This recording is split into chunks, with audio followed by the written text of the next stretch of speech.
All right.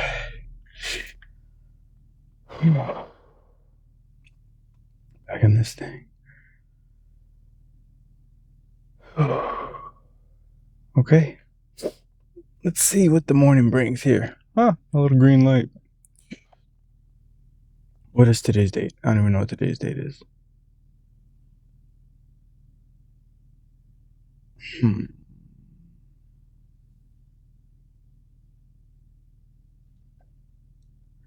going to say it's the 23rd, March 23rd. I'm going with that. Listen to your frustration. The composer Richard Wagner had worked so hard on his opera Das Rheingold that he became completely blocked. Beyond frustration, he took a long walk in the woods, lay down, and fell asleep. In sort of a half dream, he felt himself sinking into a swiftly flowing water. The rushing sounds formed into musical chords. He awoke, terrified by the feeling of drowning. He hurried home and noted down the chords of his dream, which seemed to perfectly conjure up the sound of rushing water. These chords became the prelude of the opera. A leitmotif, I don't know that word, that runs throughout it, and one of the most astonishing pieces he has ever written. Similar stories are so common as to indicate something essential about the brain and how it reaches certain peaks of creativity. We can explain this pattern in the following way. If we remained as excited as we were in the beginning of our project, maintaining that intuitive feel that sparked it all, we would never be able to take the necessary distance to look at our work objectively and improve upon it. Losing that initial verve causes us to work and rework the idea. It forces us not to settle too early on easy solutions. The mounting frustration and tightness that comes from single-minded devotion to one problem or idea will naturally lead to a breaking point. We realize we are getting nowhere. Such moments are signals from the brain to let go for however long a period necessary, and most creative people, consciously or unconsciously, accept this. Daily law. Walk away when you're blocked. Do something else. The brain will eventually lead you back. Interesting. That's a good one. I like that. The tighter you hold on to something, the harder it is for it to loosen up. Ooh, that makes sense. Especially in the creative endeavor. Because you got to stay loose. See what this one says. What this one brings.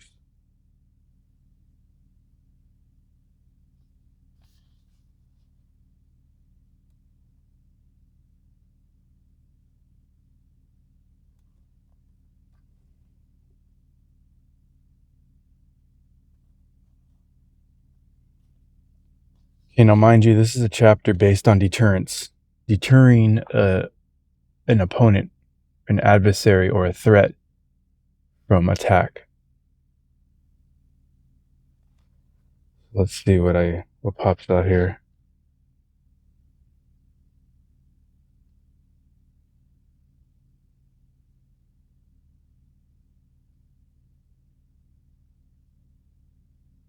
Well, I'll just read this quote. This is from Mao Zedong. Injuring all of a man's 10 fingers is not as effective as chopping off one. Whoa.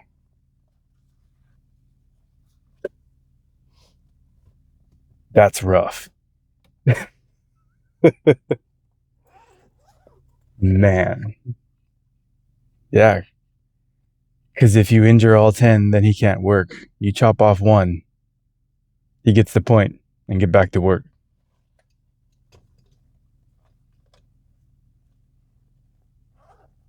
That's crazy.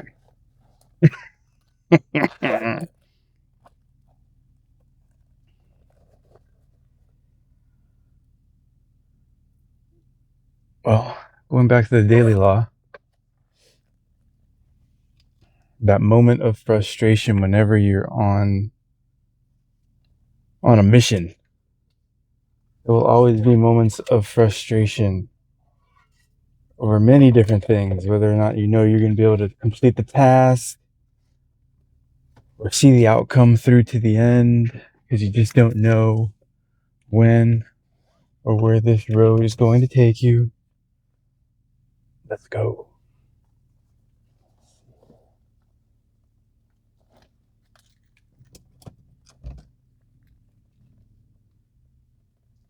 Yeah, I think all of life is like, it's like, well, okay. If you, I had this book by Julia Cameron called The Artist's Way. And basically it talks about how life itself is life is the canvas and you are the artist. And what you paint or put upon that canvas is what your art will become. So, how are you using your medium? How haphazard might you be creating? If you look at your life as an art form, you you tend to take a little bit more care into how you put effort into your life. And going back to that law, there's going to be times in your life where you become super frustrated in your relationship, frustrated in your work, frustrated with your life, and how that's turned out. You look back and you see all the mistakes you've made, the missteps you've taken, the advice you took that at the time might not have seemed good, but sometimes ended out great, and other times seemed like perfect advice and then ended up terribly. You just never know how those situations are going to go. And I'm torn between whether or not, I'm torn between, the grand,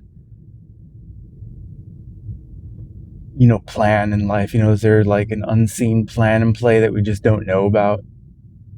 Or is this just all completely random and you're completely in control of things that happen or don't happen?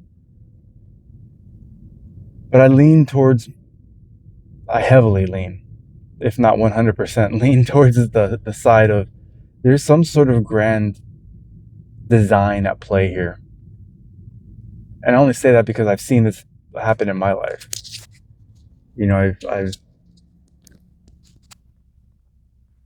I've definitely seen this happen in my life, and there's no way that these events that taken place in my life could have come together in such a it couldn't have. There's no way a random road could have taken me where I traveled, because the event itself was linked to a specific location, but the time frame that I visited these locations were so far apart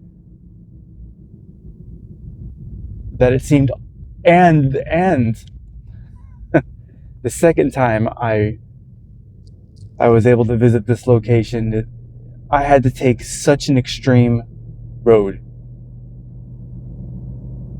I don't think anybody would have done what I did. And I'm talking about when I went to go train with Cesar Milan, up at his place in Valencia, the Dog Psychology Center.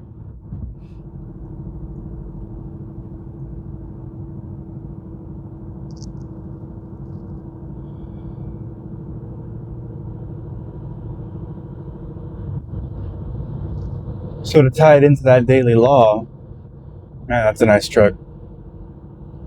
To tie it back into that daily law, and I've told this story a million times, but I guess it fits, so I'll tell it again.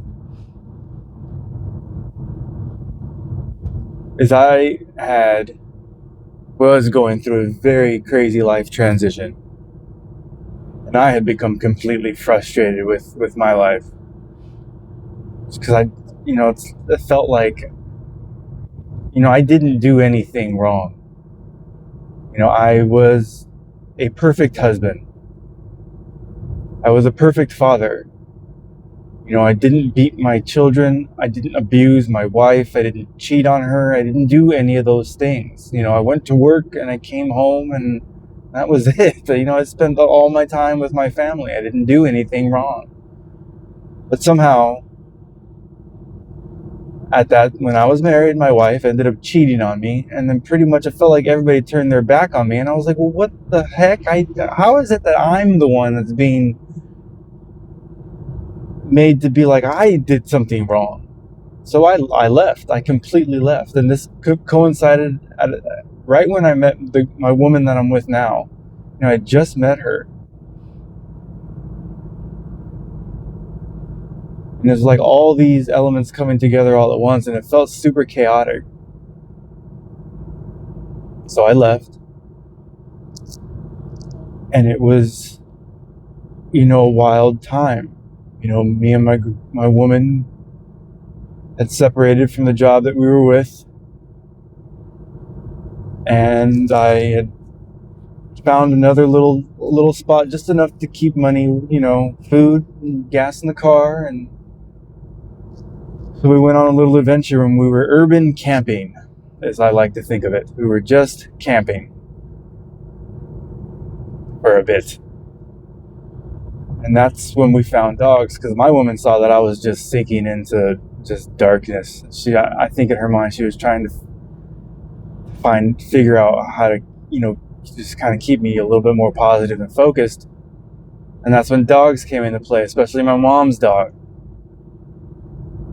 That's really what opened my eyes. I think my woman saw that, because it was my woman that suggested that we go volunteer at animal rescues. There's some rescues we can go. Maybe they'll let us walk dogs and stuff. So we eventually found one that we became very involved with. I was there every day. I was addicted to rehabilitating dogs. And it was perfect, because all the dogs in this one facility, they all needed to be rehabilitated. None of them had a good history with humans. And since me and my woman had the time to go there every day, it was becoming very beneficial, both for me, because it was bringing me out of this very dark mental moment, and for the dogs, because they were getting acclimated to human interaction, and that was making them adoptable. And because of that, when Caesar came to film his episode, I was the one that went. They picked to go train. So I went, and it was the place that I had helped build. And it was just... And the funny part is, I had my dad take me to that place, and he was the one that was on that construction site with me. And it was like, man, I wish I could remember how many years earlier prior. That must have been...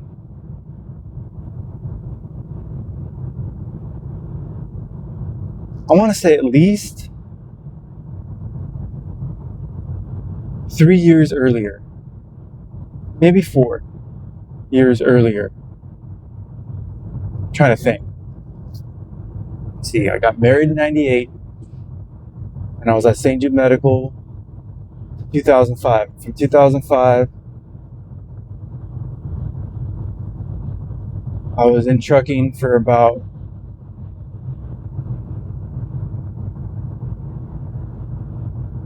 I want to say maybe 3-4 years, maybe more. Who knows? But by the time, so let's see, 2005, 2003, let's just say 2008. Let's just estimate 2008, maybe 2007. Let's say 2007.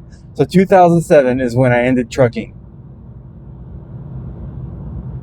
and that Caesar job was early in my trucking career. So that was like around 2005. Right after St. Jude Medical, because I quit St. Jude Medical to drive a truck. And the only reason my dad got a truck is because of that job.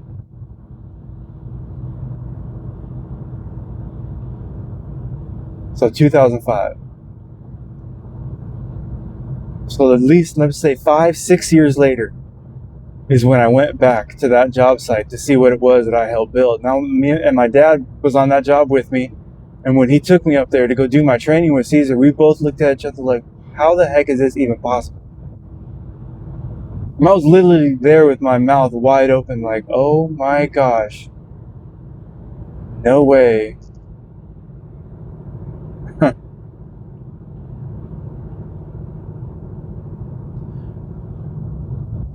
But really the point of me telling the story is going back to that daily law of like letting go. When you reach the level of frustration That phrase, let go and let God, just it popped into my head. Sometimes, all the time, that's what you have to do. You cannot control what's going on. As much as you want to think that you have complete and utter control over your life and the things that happen to you and things that you do not. Everything is in God's hands. There's nothing outside of what's happening other than God's will. And I think the sooner you let go and you just let God do his thing, your life will turn around. And I think that's the solution to everyone's problems. There's no exceptions to that.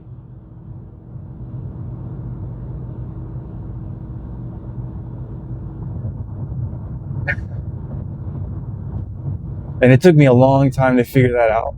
I think it felt like for a while I was at war with God. I felt like Lieutenant Dan. That's the perfect scene. Lieutenant Dan, that's the scene of letting go. He was at war with God. He was yelling at the storm, completely enraged and at war with God. And I think, if I remember that scene, he just didn't have anything left in him, and he just let go. It's kind of when he threw himself overboard. He's talking to Forrest, and he throws himself overboard and just kind of goes swimming. And he let it all go. There's only so much hate and anger and frustration and misery. There's only so much you can carry around. And at a certain point, you just gotta let it all go. Frustration's the insidious one. Because that one's easy to carry around, is your frustrations. Because they come at you so often in life. Your little things at your job, little things in your relationship, as I drive, little things on the road. It's so easy to get frustrated. And chronic frustration is that's a thing. It just becomes a habit to be frustrated all the time. At a certain point, you just gotta let it go. And on the other side, it's like a wall. Like a huge wall standing in front of you. All your hate, and your frustration, and your anger, and your misery, and your despair, that's a wall that you have to get over and past. And the funny thing is, it's like a chain link fence. It's like everything that all the beauty that life has to offer is just right there on the other side of that wall. You could just get over it and get past it. You could just be walking straight into a beautiful life. But you gotta let it go.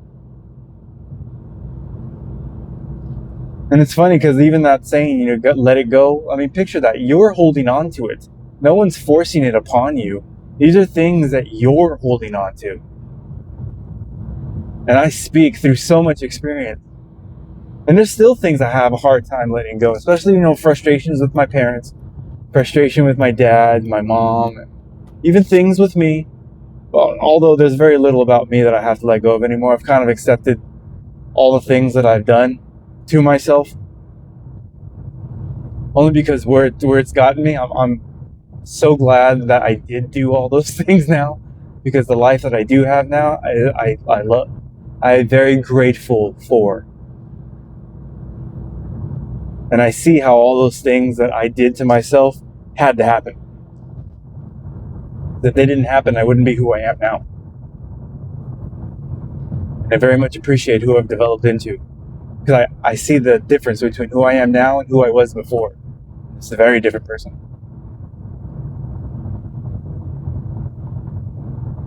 And I don't think many people have had this experience. And it doesn't require the extreme experiences that I've been through. All it may require is just letting go. Just let go. Just open your hand. Open your heart. Open your mind. Let it go. It's not serving you anymore. Sometimes people feed off their, because here's the tricky part. Frustration can turn into anger. Anger and hatred can be a very motivating emotion. There's a lot of energy that comes with hatred and anger. But that energy is not healthy. You know, it's like a fire you're setting inside of your own home, and not in the fireplace. You're just setting everything on fire, and eventually it just burns the whole house down. Right? Picture that. You just set all your furniture on fire inside your house, then you walked outside. If you look at your home, you don't see that it's on fire. It's going to take a little while before that fire develops into something big enough for you to see that your whole house is on fire. That's how frustration and anger is inside of your mind and your heart and your body.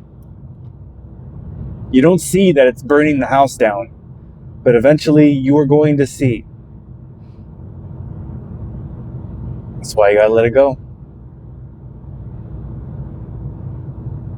You know, I still have these frustrations too with this stuff. Here's the little frustration I find with this job I'm going to work to right now. I have a partner in my area that I work with.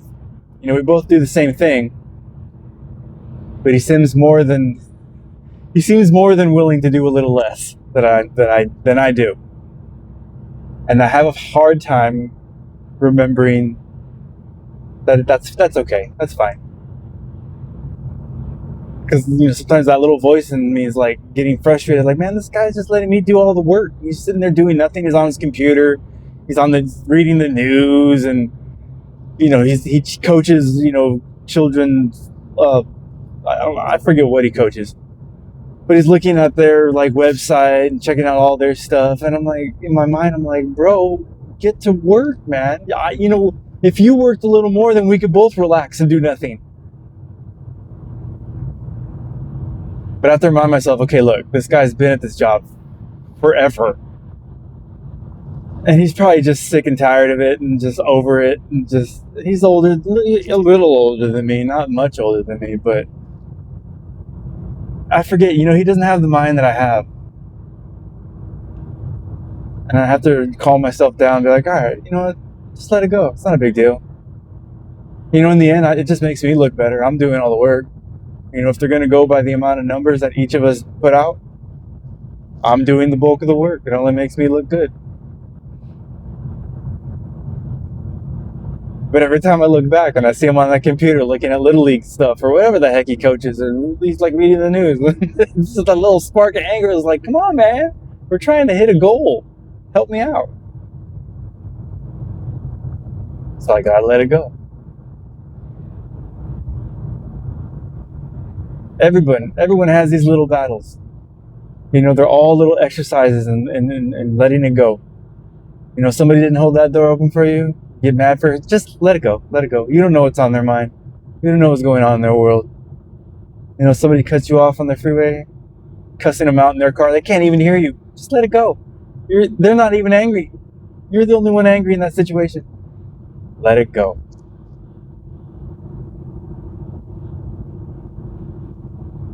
It's funny, there's no shortage of situations where you can exercise the let it go muscle.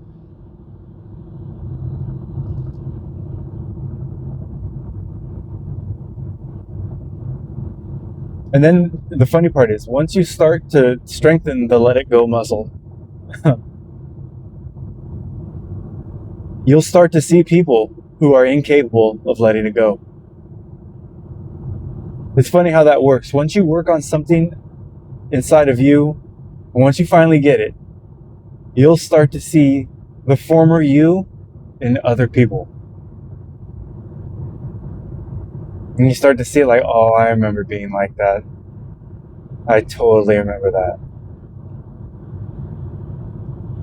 Like now, like even like when I'm listening to these guys at work, and you know, they're all consumed with the sports game that just happened, or you know, the next game that's coming up, and this league and that player and this player, and they're talking about.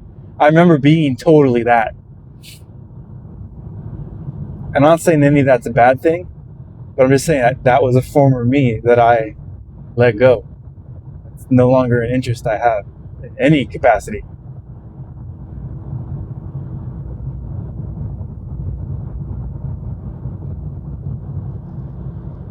It's funny how that works.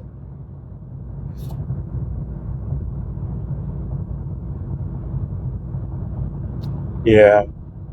And most of the things that we carry around with us do not serve us in the way we think it does. 'Cause most of it's rooted in negativity. Even if you want to look at it that way, it's not that it's bad, it's just that it's a negative energy that you're indulging in. And mostly out of habit, it's just become the default reaction. So just let it go.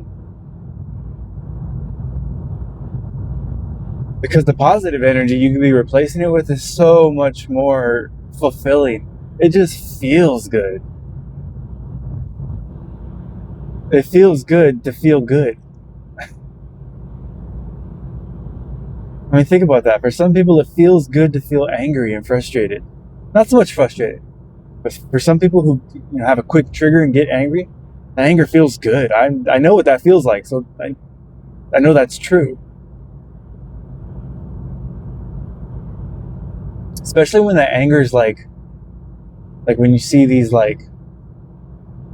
people talk politics, and especially when it's that kind of dynamic.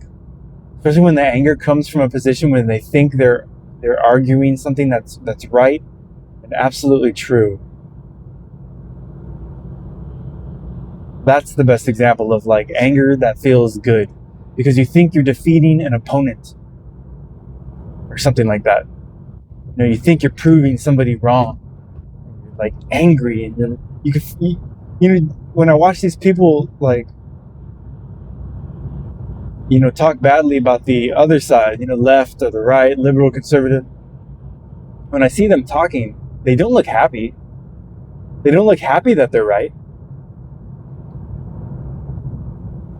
That's how I know it's a bunch of BS. You're not happy. You don't feel relieved to be right. You sound angry that the other side's wrong. You shouldn't be angry the other side's wrong. You should just be happy you're right. Don't worry about the other side. That's because they have there's something in them that they can't let go of. That's what that is. There's something there. If they were completely 100% they were right, they wouldn't even think about the other side of whatever the argument or the debate or the topic is. You don't even give them any attention because it's not your business. Let them be wrong. But they can't let it go. See, they can't let go of the fact that they are wrong. That's what they're focused on, that they're wrong. They're not even focused on that they're right. Maybe they're not right. Maybe that's what it is. Maybe subconsciously they know they're not right. But not only are they trying to convince the other side, they're trying to convince themselves. That's a thought. That changes the whole dynamic. You're not trying to convince me. You're trying to convince you.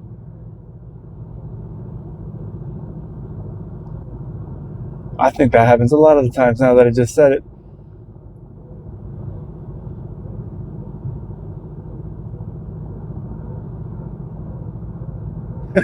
That's funny. I think I've already kind of established the let it go attitude because sometimes these people at work they'll come to me and they're like, did you hear this or that? This about Iran. And, I've already heard it or thought about it, and I'm like, it's fine. It's not a big deal. Like, what? Like, what are you talking about? And they start, it's like, no, it's fine. It's okay. There's even been times I'll look around in the room and be like, is it happening here? Like, right now? Well, no. But, over there and wherever and this and that. And I'm like, yeah, but is it in the room with us now? And they'll get real quiet. I'm looking looking around, where is it? Just let it go. It's not a big deal. Even as morbid as it sounds, even if World War III breaks out, every country lights off every nuke in the world, what is running around like a chicken with your head cut off gonna do? The end is coming. Take a deep breath and relax. Just let it go. Can't do anything about it, right? You can't do anything about this life, especially the things that happen to you. You can't control the things that happen to you. You know, you can kind of control, I don't even know. I mean, sometimes, I was going to say, you can kind of control the decisions you make, but even most of those decisions are a reaction. So really, are you in control? Because a reaction is the secondary phase of an action that was already taken. So really, you're step two.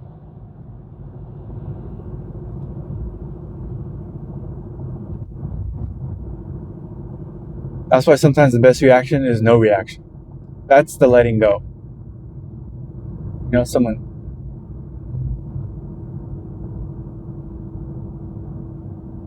cuts you off on the freeway. Best reaction? No reaction. Tell them thank you. Because they just gave you the opportunity to exercise that let it go muscle. Right? Or you cut somebody else off on accident. You didn't mean to. They drive by and give you the finger. Tell them thank you for that moment to exercise the let it go muscle.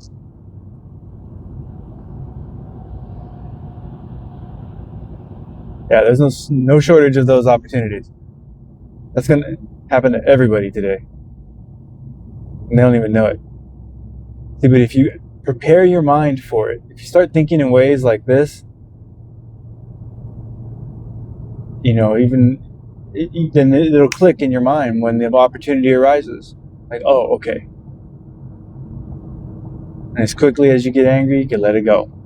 As quickly as that anger can leave, you can get back to being relaxed.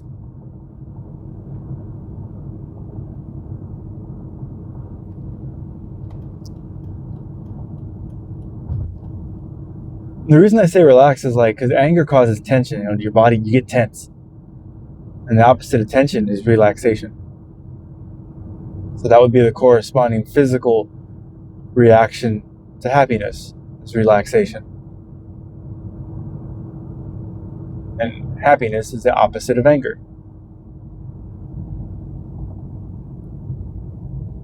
Right. So for every mental mode, there's the corresponding opposite. For every physical mode, there's the corresponding opposite. But there needs to be an action. There needs to be a mental action or a physical action to trigger the corresponding opposite, and that would be the letting go.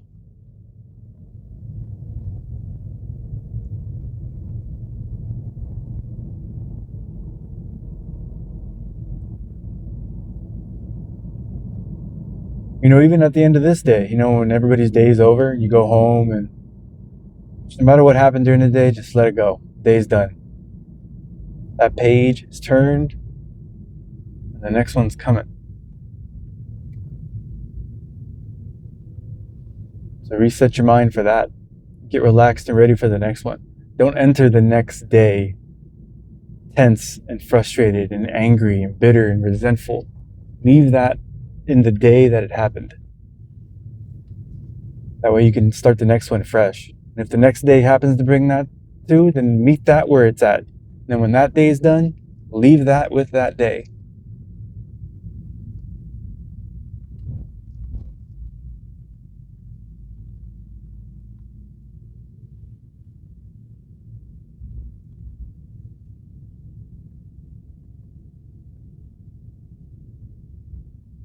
All right.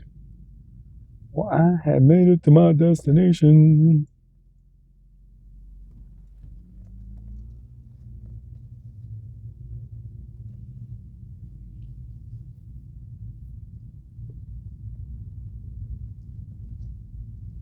Alrighty, right. Here we go. And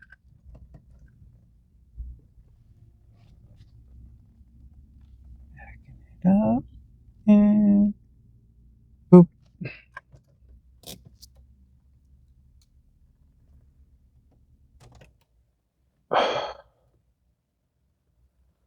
Okay.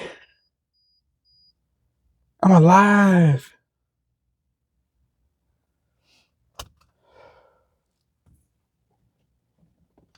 Made it to work.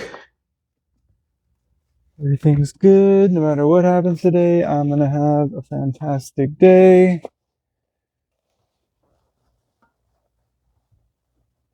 I am going to practice what I preached. So no matter what might happen,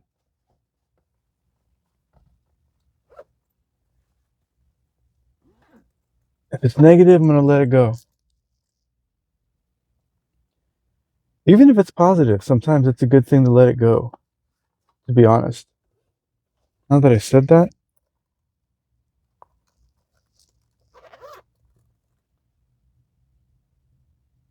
because even holding on to that, right, could sometimes set you up for disappointment. Appreciate it when it happens, but then when it's over, just let it go.